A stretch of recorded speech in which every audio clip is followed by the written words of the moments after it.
जय हिंद दोस्तों। आज जिस टॉपिक को हम कंप्लीट करेंगे वो है लोअर जुडिशरी में।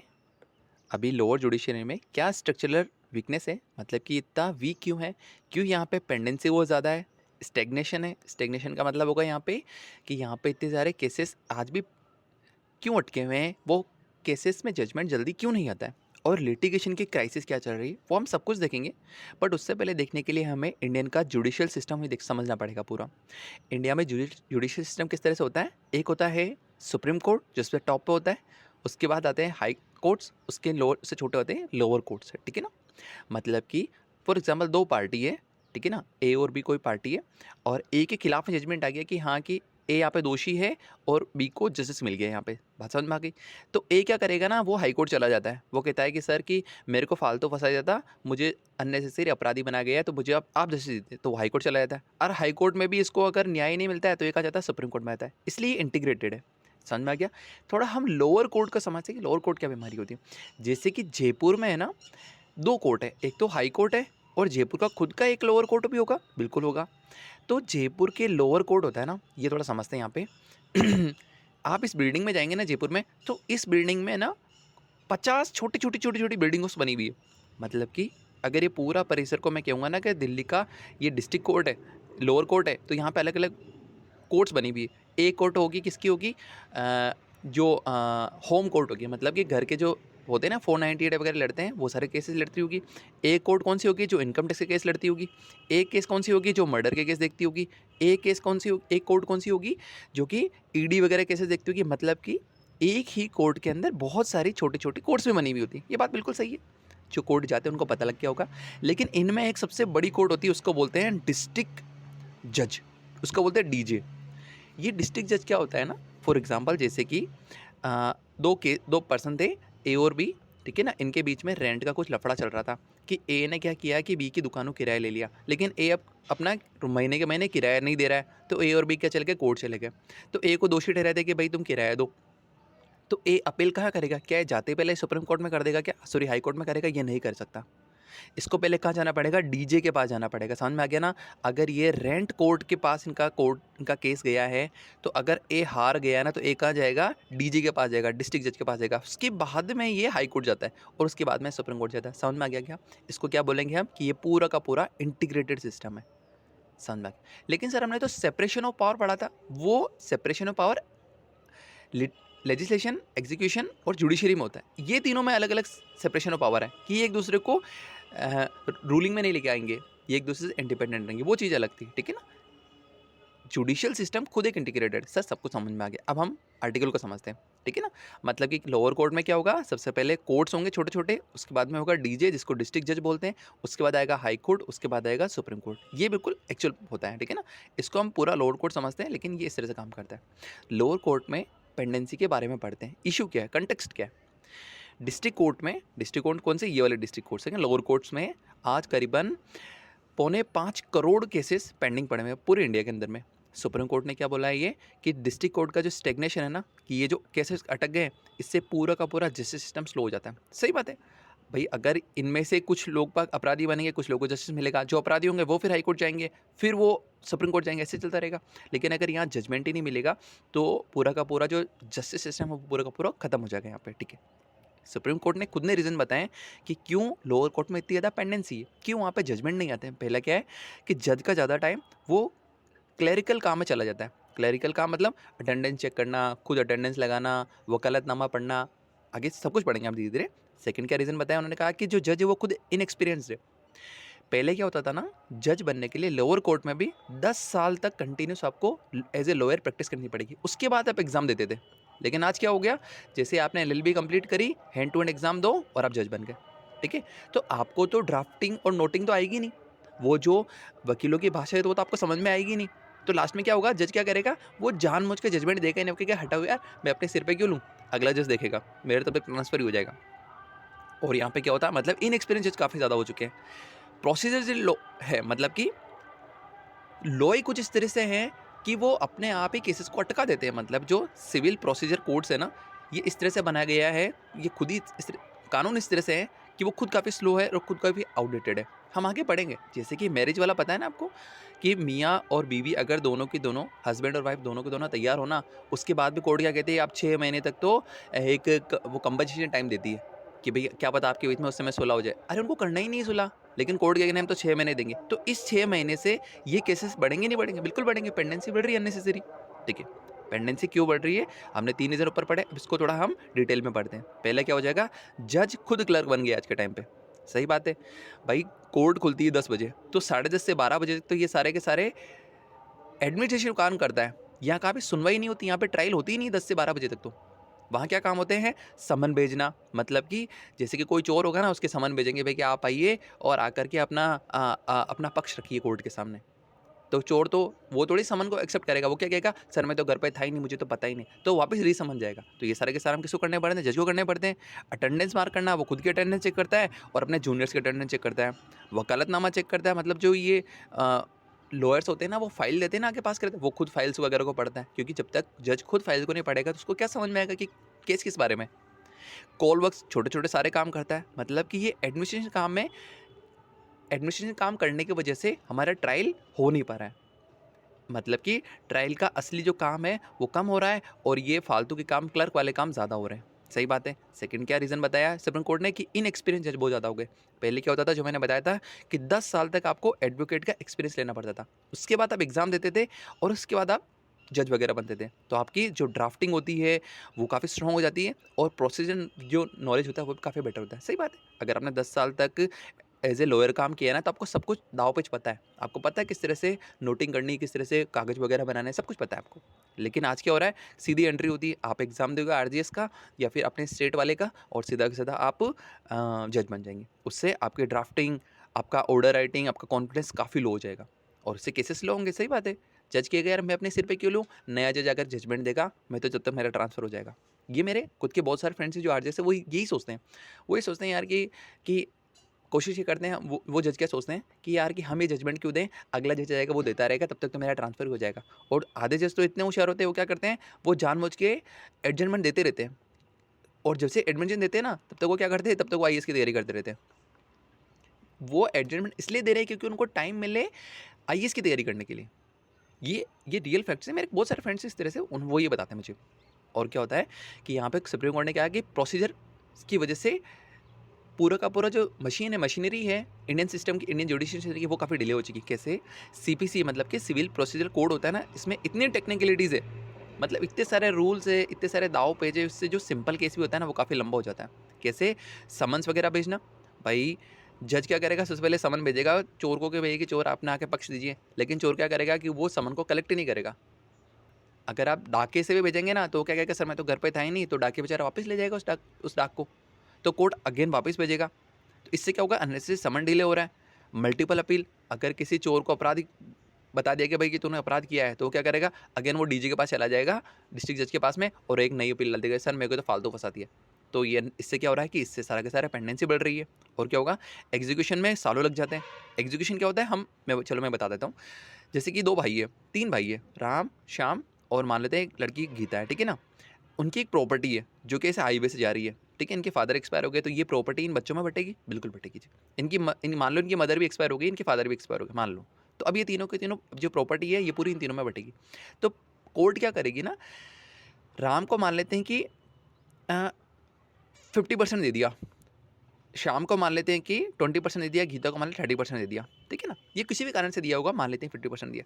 अभी 50% कौन सा वाला 50% होगा राम के पास, ये वाला 50% होगा या फिर ये वाला 50% होगा। कौन सा 50% होगा, इसको बोलते हैं एग्जीक्यूशन। पहले तो ये 50, 20 और 30% इसको बोलते हैं प्रीलिमिनरी, मतलब कि ये प्री जजमेंट है एक तरह का, जिसमें हमने सिर्फ शेयर्स को बांटे हैं। अभी तक हमने एग्जीक्यूट नहीं किया कि कौन सी वाली प्रॉपर्टी, ये वाली 50% की या फिर ये वाली 50% की। समझ में आया, नहीं आया, बिल्कुल आया। अब इसको तो ये शेयर को बांटने में तो कम से कम 2 से 3 साल लग जाते हैं, ठीक है ना। लेकिन इस तरह से बांटने में कि प्रॉपर्टी के कौन सा वाले से आगे आएगा, मेन रोड वाला आएगा या पीछे वाला आएगा, इसको बांटने में कम से कम 10 साल लगते हैं। इसको कहते हैं एग्जीक्यूशन प्रॉब्लम। समझ में आ गया। ये तो नॉर्मल शेयर बांटने वाला, इसमें तो 1 से 2 साल ही लगेंगे खींच के, लेकिन यहाँ पे मिनिमम 10 साल लगते हैं। क्यों, राम एक बार अपील करेगा, फिर शाम करेगा, फिर ये गीता कर देगी, इस तरह से चलता रहेगा, 10 से 12 साल खींच जाते हैं। इसलिए हमारी पेंडेंसी काफ़ी बढ़ रही है। ठीक है, सॉल्यूशंस क्या बताएं यहाँ पे सुप्रीम कोर्ट ने, वो हम देखते हैं। पहला क्या बताया इन्होंने कि हर डिस्ट्रिक्ट में एक मिनिस्ट्रियल कोर्ट बनाओ। मिनिस्ट्रियल कोर्ट मतलब जैसे कि लोअर कोर्ट में क्या होगा कि छोटी छोटी से बहुत सारी कोर्ट्स होगी, जैसे कि एक सिविल कोर्ट होगी, एक रेंट कोर्ट होगी, एक कमर्शियल कोर्ट, अलग अलग कोर्ट्स होगी, और एक डिस्ट्रिक्ट जज का एक अलग सा डिपार्टमेंट होगा जो अपील, इन सब की अपील ये सुनेगा। मैंने कहा बात समझ में आ गई। यहाँ पर एक छोटी सी कोर्ट एक और बनाओ, इसको बोलेंगे मिनिस्ट्रियल कोर्ट। इसका काम क्या रहेगा, ये सारे के सारे जो एडमिनिस्ट्रेशन वर्क है ना वो अभी मिनिस्ट्रियल कोर्ट करेगी, जैसे कि समन भेजना हो गया, रिटर्न स्टेटमेंट लेना हो गया, छोटे मोटे कॉल वर्क्स होते हैं वो, या फिर एविडेंस को चेक करना, वकालतनामा चेक करना, अब ये मिनिस्ट्रियल कोर्ट करेगी। ये काम अब जज नहीं करेंगे, ये जो जज बैठे ना यहाँ पे, ये जज अभी एडमिनिस्ट्रेशन वर्क नहीं करेंगे। इससे क्या होगा कि रेगुलर जज जो बैठे होंगे उनका जो क्लरिकल वर्क है ना वो 70% कम हो जाएगा। सही बात है, अटेंडेंस चेक करना वगैरह ये सब जज का तो काम थोड़ी ना है। जज का काम तो क्या था कि वो ट्रायल को सुने और एविडेंस और जजमेंट दे। इससे क्या होगा, रेगुलर कोर्ट जो होगी वो सिर्फ और सिर्फ ट्रायल को देखेगी, और मिनिस्ट्रियल कोर्ट जो होगी, I am sorry, ministerial court होगी, ये अब देखेगी सारे के सारे ये एडमिनिस्ट्रेशन वर्क वगैरह। बात समझ में आ गई सर। और क्या होगा, सेकंड ने बताया कि रेगुलर कोर्ट जो है वो सिर्फ ट्रायल मोड पे चलेगी, मतलब कि सिर्फ और सिर्फ उसको ट्रायल करना है, कोई भी एडमिनिस्ट्रेशन वर्क उसको कुछ करना ही नहीं है। कि 10:15 से जैसे कोर्ट खुलती है इवनिंग तक सिर्फ और सिर्फ कंटिन्यूसली हियरिंग होती रहेगी वहाँ पे, कंटिन्यूस हियरिंग हो। और अगर कोई एडजेंट केसेस है उसका ऑर्डर सेम डे पे ही दो। ऐसा नहीं कि आपने एडजेंटमेंट दिया और 2 महीने के बाद डेट दी, नहीं, ऐसा मत करो। आप कोशिश करो कि सेम डे उसे खत्म करने की कोशिश करो। क्या होता है ना बहुत बार, जैसे हस्बैंड और वाइफ के जो केसेस होते हैं ना, डिवोर्स वाले, हस्बैंड वाइफ वाले, तो वाइफ तो कोर्ट चली गई और हस्बैंड क्या कहता है, सर मैं तो बीमार था, हॉस्पिटल गया था, इसलिए मैं नहीं आ रहा हूँ। तो हस्बैंड का वकील बोलता है कि सर आप ऐसा करो, जज को बोलता है ऐसा करो कि प्लीज़ आप 2 महीने के बाद डेट दे दो। अब जज ऐसा नहीं करेगा, जज क्या करेगा कि भाई हॉस्पिटल गया था ना, शाम तक आ जाएगा, शाम तक कोर्ट बुलाओ। इससे क्या होगा, पेंडेंसी कम होगी, डेट्स वगैरह कम आगे जाएगी, इससे हमारा जजमेंट फास्ट होगा। सही बात है, अगर पूरा सिर्फ सिर्फ ट्रायल बेसिस, ट्रायल मोडिंग पे चलेगा तो। और क्या होगा, स्ट्रॉन्ग और प्रैक्टिकल ट्रेनिंग देनी पड़ेगी हमें जजेस को। जो नए जज होते हैं ना, जैसे कि जो एग्जाम आरजेएस एग्जाम होता है, एक एमपीजेस एग्जाम होता है, ठीक है ना, मतलब मध्य प्रदेश जुडिशियल सर्विसेज होता है, इससे सारे इससे लोअर जजेस बनते हैं, ठीक है ना। तो हायर कोर्ट में मंथ लॉन्ग ट्रेनिंग दो। सही बात है, काफ़ी ज़्यादा ट्रेनिंग दो इनको, तभी जाके उनको एक एक्सपीरियंस आएगा। सेकंड, रियल हियरिंग होती है, उसको ऑब्जर्वेशन में डालो। अपन हाई कोर्ट की वीडियोस देखते हैं ना, तो पीछे वो सारे के सारे वकील साहब बैठे होते हैं, यहाँ पे नए जजेस को भी बिठाओ, एक तरफ सीट बनाओ जहाँ पे ये नए जो नए ऑफिसर्स बने हैं जज वाले, उनको वहाँ पे बिठाए, ताकि वो ये सारी की सारी हियरिंग को देखें और सीखें। ऑर्डर राइटिंग में प्रैक्टिस करो उनको काफ़ी ज़्यादा, और सीनियर बेंचेस के साथ में काम करवाइए। सही बात है, तब जाके, जैसे कि आज क्या होता है ना, ये रियल प्रॉब्लम मैंने खुद ने फेस की इसको, फेस मतलब मेरे फ्रेंड्स, इसलिए मैंने देखी एक्चुअली में। क्या होता है ना कि जैसे ही आरजेएस ने कंप्लीट किया, 2 साल उसका प्रोबेशन हुआ, तीसरे साल के अंदर सीधा उसको ऐसे जज बिठा देते। अरे भाई, उसको एक्सपीरियंस ही नहीं था, उसको पता ही नहीं, वो इंग्लिश मीडियम से पढ़ के आया, और सारे लॉयर हिंदी में अपने वकालतनामा लिखते हैं, जो बहुत कठिन लैंग्वेज लिखते हैं जानबूझ के। तो ये कितनी बार जज होता है ना, ये उसको समझ ही नहीं पाता। तो लास्ट में क्या करता है, ये कहता है कि एडजमेंट की आगे से आगे डेट देते जाता है, और लास्ट में पेंडेंसी बढ़ जाती है। अगर आप इसको सीनियर जज के साथ में बिठाओगे तो वो उसको धीरे धीरे सीखेगा ना, सीधे ही आप उसको जजमेंट बिठाओ दे कि भाई हाँ ये फुल प्रूफ जैसा हो गया। पहले उसको सीनियर जज के साथ बिठाओ ताकि वो काम सीखे। इससे क्या होगा, हमारी क्वालिटी बेटर होगी जज की, और उसका कॉन्फिडेंस बेटर होगा, और काफ़ी स्पीड भी आएगी उसके अंदर। सही बात। ये कौन से लॉ है जिससे कि एक्स्ट्रा डिले होता है, हमने कहा ना बहुत सारा डिले होता है, वो कौन कौन से लॉ है हम पहले देखते हैं कि कमर्शियल कोर्ट होता है। मैंने बताया ना कि एक लोअर कोर्ट में क्या होता है, एक तो बहुत छोटे छोटे कोर्ट्स होंगे, एक रेंट कोर्ट होगा, कमर्शियल कोर्ट होगा, एक फैमिली कोर्ट होगा, अलग अलग कोर्ट्स होते हैं। उसी तरह से, और एक डीजे होगा, डिस्ट्रिक्ट जज, और ये सारी पहले डीजे सुनेगा, पसंद में एक तरह का कमर्शियल कोर्ट भी होता है। इसमें कमर्शियल कोर्ट में क्या होता है कि सुप्रीम कोर्ट ने मैंडेटरी कर दिया है कि प्री सूट मेडिटेशन, मतलब कि फॉर एग्जांपल भाई 2 कंपनियाँ, ठीक है ना, कंपनी ए कंपनी बी, इनके बीच में कोई कॉन्ट्रैक्ट हुआ होगा कि कंपनी ए, जैसे कि कंपनी बी क्या करती है ना कि ये टायर वगैरह को सेल करती है, और कंपनी ए क्या करती है कि ये बाइक वगैरह बनाती है। इनके बीच में कॉन्ट्रैक्ट हुआ होगा कि हाँ भाई कि ये टायरों को इस समय पे दे देगा, और ए जो है ना आगे बाइक को मार्केट में लॉन्च कर देगा। ऐसे कुछ बीच में इनका एग्रीमेंट हुआ होगा, लेकिन बाद में इनका एग्रीमेंट बिगड़ गया होगा। तो सुप्रीमो, तो अब ये दोनों ही, तो अब ए जाएगा कोर्ट में कि सर किसने मेरे को टाइम पे टायर नहीं दिए, तो मैं आगे डिलीवरी नहीं कर पाया, तो मेरे लफड़ा हो गया, मेरी रिपुटेशन खराब हो गई। तो ये दोनों कोर्ट जाएंगे। तो सुप्रीम कोर्ट ने क्या कहा कि डायरेक्टली से मुंह उठा के कोर्ट नहीं आएंगे सीधा सीधा, इनको पहले ही मीडिएशन करना पड़ेगा। मीडिएशन मतलब कि इनको पहले मांडवाली करनी पड़ेगी कोर्ट में, ये केस को सूट करने से पहले। मतलब कि आप कोर्ट में जाओगे ना, उससे पहले पूरी मांडवाली करके आओ कि हाँ दोनों में एग्रीमेंट हो गया है, उसके बाद कोर्ट आना, और कोर्ट एक लास्ट में डिग्री दे देगा। लेकिन इस केस के अंदर भी कम से कम 5 से 6 महीने लग जाते हैं। मतलब आपने सब कुछ बाहर मीडिएशन कर लिया, बाहर मांडवाली भी कर ली, लेकिन उसके बाद भी कोर्ट के अंदर 5 से 6 महीने लग जाते हैं। क्यों? क्योंकि लॉ कुछ इस तरह से बने हुए, 5 से 6 महीने लगते हैं।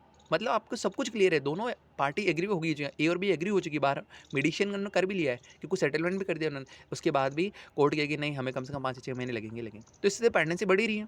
सेकंड क्या गया यहाँ पे, म्यूचुअल डिवोर्स में यहाँ पे भी सिस्टम सेम ही होता है कि दोनों हस्बैंड और वाइफ दोनों रेडी है कि हाँ दोनों को डिवोर्स चाहिए, लेकिन कोर्ट क्या कहेगी नहीं नहीं नहीं, आप 6 मंथ का कंपलसरी वेट लो, क्या पता आपका मन बदल जाए और ये जो फैमिली बनी है आप दोनों की हस्बैंड वाइफ से, वो ना टूटे। भाई वो दोनों अलग होना चाहते तो फटाफट कर दो ना, लेकिन कोर्ट कहेगी नहीं 6 महीने का वेट करना ही पड़ेगा। इससे अननेसेसरी पेंडेंसी बढ़ रही है, सही बात है। उसी तरह से कमर्शियल कोर्ट में बढ़ रही नहीं बढ़ रही, बढ़ रही है। दोनों को केसों को, जो दोनों पार्टी इन दोनों को मीडिएशन करना पड़ेगा, मीडिएशन में 5 से 6 महीने लग जाते हैं, और बाद में फाइनल कोर्ट की डिग्री देखा तो कुल मिलाकर 6 महीने कम से कम लगते हैं। सेम यहाँ भी गेम हो रहा है। एक रेंट लॉ का कन्फ्यूजन आया है, ये नया आया है अभी। क्या है ना, एक नया रेंट लॉ सेंट्रल गवर्नमेंट ने इन्होंने बनाया था रेंट लॉ को। रेंट लॉ मतलब जैसे कि मैंने ना आपसे कोई दुकान को रेंट पे लिया है, या फिर मैंने आपका मकान रेंट पे लिया है, ठीक है ना। तो पहले क्या होता था ना, मुंह से बोल देते थे कि भाई मैं तेरी दुकान ले रहा हूँ, 2,000 लेना, 3,000 लेना, बात खत्म हो जाती है, ऐसे होता था। लेकिन अब क्या हो रहा है ना कि अब आपको पूरा का पूरा एग्रीमेंट बनाना पड़ता है, पूरा कॉन्ट्रैक्ट बनाना पड़ता है। बनाते हैं ना स्टाम्प पे, 100 रुपये के स्टाम्प पे, कोई 500 रुपये के स्टाम्प पे, तब जाके मान्य होता है। सही बात। मतलब कि नए रेंट एक्ट में ओरल जो रिलीज है उसको अलाउ नहीं है, मतलब कि अब आप मुंह से नहीं बोल सकते हो, आपको सबको डॉक्यूमेंट में लिखना पड़ेगा। इससे क्या होता है ना, ज्यूरिडिक्शन अनक्लियर हो गया। मतलब लॉयर को समझ में नहीं आता कि वो किस कोर्ट में अगर जैसे कि ए और बी ने कहा कि मैं तेरी दुकान किराए पे ले लूँगा, ठीक है, लेकिन ए ने किराया देना बंद कर दिया, तो इसका तो बी तो कहेगा यार कि मेरा किराया दे, वरना बी का चलेगा लोअर कोर्ट चला जाएगा, सीधा भाग करके कोर्ट में केस फाइल कर देगा कि सर ए मेरे को किराया नहीं दे रहा और मेरी दुकान पे कब्जा करने वाला है। तो ए का जो लॉयर होगा ना, उसको पता ही नहीं है एक्चुअली में कि कहाँ पे केस फाइल करना है, और बी का जो लॉयर है उसको भी पता नहीं कि केस कहाँ फाइल करना है। क्या मैं रेंट कोर्ट में करूँ, सिविल कोर्ट में करूँ, कमर्शियल कोर्ट में करूँ, किस में करूँ, पता ही नहीं। क्यों? क्योंकि नया नया एक्ट है। इससे क्या होगा कि जो लॉयर होगा ना वो सारे कोर्ट में केस फाइल करता है। वो क्या कहता है कि रेंट कोर्ट में भी कर दो, सिविल में भी कर दो, कमर्शियल में कर दो, सब में कर दो आप। तो इससे क्या होगा कि डबल पेंडेंसी हो रही, अननेसेसरी पेंडेंसी हो रही। सही बात है। क्यों? क्योंकि नया एक्ट आया है तो अभी तक रूल्स क्लियर नहीं हुए हैं। ठीक है, बात समझ में आए। तो सीपीसी के पुराने इशू क्या है वो भी हम थोड़ा देखने की क्वेश्चन दें। सीपीसी मतलब कि सिविल प्रोसीजर कोड जो होता है उसके कुछ और पुराने इशू होते देखते हैं। ये तीनों इशू समझ में नहीं आए, बिल्कुल आगे होंगे। कमर्शियल कोड का समझ में आ गया कि और भी के बीच में लफड़ा हो गया किसी भी कमर्शियल को लेकर के, तो पहले वो मीडिएशन करेंगे, मीडिएशन में 5-6 महीने लग जाते हैं। सेकंड, म्यूचुअल डिवोर्स हो तभी 6 महीने लग जाते हैं। रेंट लॉ का कन्फ्यूजन है क्योंकि रूल अभी तक क्लियर नहीं है। ठीक है। सीपीसी के और पुराने कुछ दिक्कत है। पहला क्या होगा, पार्टीशन सूट, जो मैंने समझाया था ना, जैसे कि राम, श्याम और गीता है, इनके पापा एक्सपायर हो गए, मम्मी भी एक्सपायर गए, एक प्रॉपर्टी थी हाईवे पे जा रही थी। ठीक है, तो कोर्ट ने कहा कि भाई राम को 30% मिलेगा, श्याम को 40% मिलेगा, गीता को 30% मिलेगा, ऐसा कोर्ट ने दिया। इसको बोलते हैं प्रीलिमिनरी डिग्री। बात समझ में मेरे को प्रीलिमिनरी डिग्री इसको बोलते हैं कि इसमें शेयर डिसाइड हुआ अभी तक तो, लेकिन एग्जीक्यूशन, इसका एग्जीक्यूशन बहुत टफ है। कैसे एग्जीक्यूशन बोलते हैं? Final decree. फाइनल डिग्री मतलब कि भाई राम को कौन सी वाली 30% दे, ये वाली 30% दे या फिर ये वाली 30% दे, कौन सी दें? तो राम तो हमेशा चाहेगा कि उसको ये वाली 30% मिले, क्योंकि इसकी पूरी की पूरी ज़मीन क्या हाईवे पे निकल जाएगी। तो राम हमेशा लड़ता रहेगा। अगर राम को ये वाली दे दी ना, तो राम क्या करेगा, राम जाकर के वापस में अपील कर देगा कि सर कि मेरे को तो आपने गलत दे दी है, मेरे को तो ये वाली दीजिए, मेन रोड वाली दीजिए। और इसी तरह से श्याम भी करता रहेगा, इसी तरह से गीता करती रहेगी। तो ये एग्जीक्यूशन के अंदर कितना लग जाएगा, 10 साल लग जाते हैं कम से कम भी। तो इससे क्या हुआ कि हमारा शेयर तो डिसाइड हो गए, लेकिन लैंड डिसाइड नहीं हुई अभी तक भी। इसके अंदर में बहुत इसको पार्टीशन शूट बोलते हैं। ये पार्टीशन हो नहीं रहा है, पार्टीशन हो रहा है किसी लैंड का, ऐसा हो रहा है। इसमें 10 से 12 साल मिनिमम लग जाते हैं, इसलिए हमारी पेंडेंसी काफ़ी बड़ी हुई। ठीक है ना। सेकंड क्या होता है, एग्जीक्यूशन। एग्जीक्यूशन सबसे वर्स्ट बोटलनेक है। मैं समझाता हूँ। जैसे कि कोर्ट ने कोई ऑर्डर दे दिया, ठीक है, फॉर एग्जांपल ए ने बी की दुकान को किराए पे ले लिया, लेकिन अभी किराया नहीं दे रहा, ठीक है, तो बी कोर्ट जाएगा। बी कोर्ट जाएगा कि सर कि ए मेरा किराया नहीं दे रहा है, प्लीज़ मेरे को किराया दिलवाइए। ठीक है ना। तो और कोर्ट ने ए के खिलाफ में ए को अपराधी बना भी दिया कि हाँ ए आप जाकर करे अपना इसको पैसा दीजिए। ठीक है। तो ये तो डिग्री मिल गई है इसको, बी के फेवर में डिग्री आ गई और ए को अपराधी बना दिया, लेकिन एग्जीक्यूशन अभी तक नहीं हुआ। एग्जीक्यूशन में तो वो पेमेंट अभी तक नहीं हुआ। जैसे पेमेंट का टाइम आएगा ना, तो ए कहाँ भागेगा, ए भागेगा सीधा हाई कोर्ट में, और हाई कोर्ट से स्टे ले आएगा। तो अननेसेसरी टाइम लग गया भाई, जो केस सॉल्व हो चुका था अननेसेसरी वापस खुल जाएगा, तो पेंडेंसी बढ़ गई। या फिर क्या कहेगा कि सर कोई नया ऑब्जेक्शन उठा लेगा कि नहीं नहीं सर आपने तो कोई कैलकुलेशन ही गलत कर दी थी सर आपको रेंट कैलकुलेट में, और आप तो शुरुआत से केस स्टार्ट करो, तो वापस 4 से 5 साल चले गए। समझ में आया नहीं आया? तो मतलब कि पेंडेंसी बढ़ रही नहीं बढ़ रही? बिल्कुल बढ़ रही। मतलब कि एग्जीक्यूशन सबसे टफ हो जाता है। एग्जीक्यूशन किसके अंदर आता है? ये सीपीसी के अंडर आता है। सिविल प्रोसेस कोड में ऑर्डर नंबर 21 होता है। इसमें 106 रूल लिखे हुए हैं। ये 106 रूल सबसे बड़ी बीमारी है पूरे के पूरे जुडिशरी सिस्टम के अंदर में। क्योंकि जो डेटर होता है ना, डेटर मतलब कि ये ए जिसने पैसा नहीं दिया है, ये इजीली डिले कर सकता है। इसके पास 106 रूल्स पड़े हुए हैं, ये इसमें से कुछ भी यूज़ करता रहता है। 106 लगाता है, पहले एक लगाएगा, फिर दूसरा लगाएगा, फिर तीसरा लगाएगा, तो इसको आराम से 4-5 साल मिल जाते हैं ईजिली उस क्लेम को डिले करने के लिए। इससे क्या होता है, एग्जीक्यूशन से 40 से 50% पेंडेंसी यहीं होती है। सबसे ज़्यादा पेंडेंसी एग्जीक्यूशन के अंदर ही होती है। और ये भी एग्जीक्यूशन वाली प्रॉब्लम है, लेकिन ये पार्टीशन में थी। यहाँ पे कोई अगर इसने उधार ले रखा है या चेक दे रखा है, वहाँ पे सिस्टम ही होता है। समझ में आगे से 1/3 का भी प्रॉब्लम होती है। 90 डे का रिटर्न स्टेटमेंट, जैसे कि वही ए और बी का लेते हैं। भाई ए ने बी की दुकान किराए पे ली और ए ने पैसा देना बंद कर दिया, बी कोर्ट चला गया, ठीक है। तो कोर्ट कहेगा ए को कि भैया कि आप अपना पक्ष रखिए, और पक्ष रखने के लिए कितना समय देगा? ये करीबन 90 डे का 90 दिन का समय देता है। कोर्ट किसको देगा? ए को, जो रुपए नहीं दे रहा है। तो मतलब 3 महीने की पेंडेंसी तो आपने यूं ही बढ़ा दी। और ये 90 डेज है ना, अपने मन से नहीं देना है कोर्ट। क्यों? सीपीसी में लिखा हुआ है, सिविल प्रोसेस कोड में लिखा हुआ है कि 90 डे का उनको टाइम दीजिए, ताकि वो अपना रिटर्न स्टेटमेंट देके, मतलब अपना पक्ष रख सके।